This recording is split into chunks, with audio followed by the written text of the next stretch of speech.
লাল তৃণমূল যবে থেকে তৃণমূল হয়েছে তখন থেকে তৃণমূলকে ভোট দেয়, কোনোদিন বিজেপিকে ভোট দেয়নি। আর আপনারা যারা নিজেদের সবুজ তৃণমূল বলে দাবি করেন তারা 2021 সালে বিধানসভা নির্বাচনে ও 2024 সালে লোকসভা নির্বাচনে তৃণমূলকে ভোট দেননি।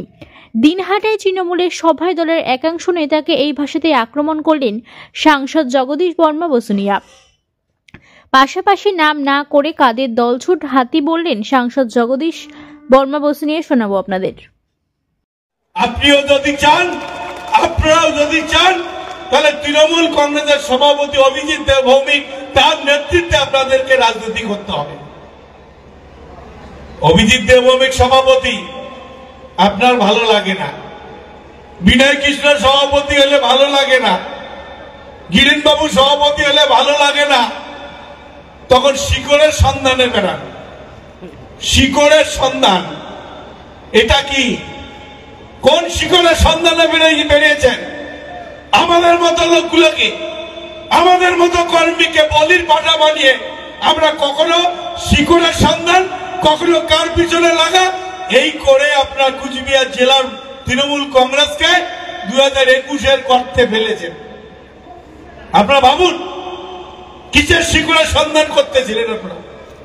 মূল দল, জেলা সভাপতি, দল যাকে যখন যে দায়িত্ব দেবে তার কথা না শুনে, তার কাজ না করে আমরা দলটাকে অন্য পথে দেওয়ার চেষ্টা করব।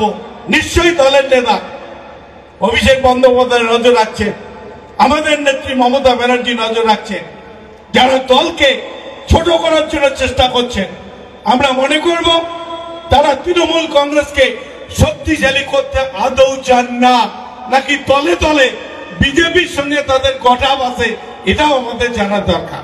যেমন 2024-এ লোকসভা নির্বাচনে ওই আলিপুরে রিসর্টে বসিয়ে ডিল হয়েছিল, জগদীশ বসুনিয়াকে হারালে 50,000 টাকার ডিল, 50 লক্ষ টাকার ডিল হয়েছিল যে জগদীশ বসুনিয়াকে হারাতে হবে। তারা এবারও কি সেই ফর্মুলা নিচ্ছেন নাকি সন্দেহ হয় আমাদের। নাহলে তৃণমূল কংগ্রেসের সমস্ত নেতারা এক রাস্তায় চলছে আর এক দুইজনের এটা পছন্দ হচ্ছে না। এখানে যারা আছে আবার সেদিন একটা ফেসবুকে পোস্ট করছে, এরা বলে সব লাল তৃণমূল। এখানে যারা আছে সব লাল তৃণমূল।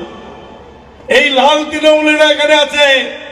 আমার তো মনে হয় লাল তৃণমূলেরা জবের থেকে তৃণমূল হচ্ছে, তবের থেকে বিজেপির হয়ে দালালি করেনি, বিজেপিকে ভোটও দেয়নি। কিন্তু যারা নিজেকে সবুজ তৃণমূল বলে পোস্ট করেছে, আমার তো মনে হয় 2021, 2024 এরা বিজেপিকে ভোট দিয়েছে, তাই বলতে পারে যে লাল তৃণমূল। তাহলে আজকে আমার সেখানে প্রশ্ন যে এখনো সময় আছে, যে ভুল রাস্তা আপনারা চলছেন বা যে ভুল রাস্তা আপনি চলছেন সেই রাস্তাটা ঠিক নয়, রাস্তাটা সংশোধন করুন। আপনার অনেক অভিজ্ঞতা আছে, আপনি দল তৈরি করছেন কুচবিহার জেলায়, তার মানে এই নয় যে দল তৈরি করে সেই দলের গলা টিপে তাকে শেষ করে দেওয়া, এই দায়িত্ব আপনাকে দল দেয়নি। আমরা সম্মান করি, আপনাকে শ্রদ্ধা করি, কিন্তু দলের দুর্দিনে আপনি যদি দলের হয়ে কাজ করেন নিশ্চয় আমরা আপনাকে মাথায় তুলে নাচব। আর যদি দলকে ক্ষতি করার জন্য, দলের যারা শয়তান, দলের যারা দুঃসময়ে দলের ক্ষতি করেছিল তাদেরকে যদি আপনারা কাঁধে নিয়ে নাচেন, তাহলে আমরা আপনাদের সঙ্গে থাকবো না। এটা পরিষ্কার ভাবে আপনিও শুনে নেন। যারা 2024-এ তৃণমূল কংগ্রেসের ক্ষতি করার চেষ্টা করেছে, আপনি তাদের কাঁধে নিয়ে নেচে বেড়াচ্ছেন। সেই জন্য তৃণমূল কংগ্রেস কর্মীরা আর আপনার ডাকে সাড়া দেয় না, তাই আপনি হতাশ হয়ে গেছেন। ওই রাস্তা ছাড়ুন। আমি বলবো দলে এখনো আপনাকে আমরা যথেষ্ট সম্মান করি, তাই আগামী দিনে আমি চাইব আপনার এই অতিক্রম এটাকে সংশোধন করে সঠিক রাস্তায় এসে তৃণমূল কংগ্রেসটা করুন। এই আহ্বানটুকু রেখে সবাইকে আমার 2026-এর লড়াইতে ওই বললাম যে দলছুট হাতি যাতে কোনো গ্রামে ঢুকে কোথাও কোনো নষ্ট করতে না পারে সেটা সজাগ দৃষ্টিতে লক্ষ্য রাখবেন। এই আবেদনটুকু রেখে আমি আমার বক্তব্য শেষ করছি। জয় হিন্দ, বন্দে মাতরম। তৃণমূল কংগ্রেস জিন্দাবাদ, মমতা ব্যানার্জি জিন্দাবাদ, অভিষেক বন্দ্যোপাধ্যায় জিন্দাবাদ।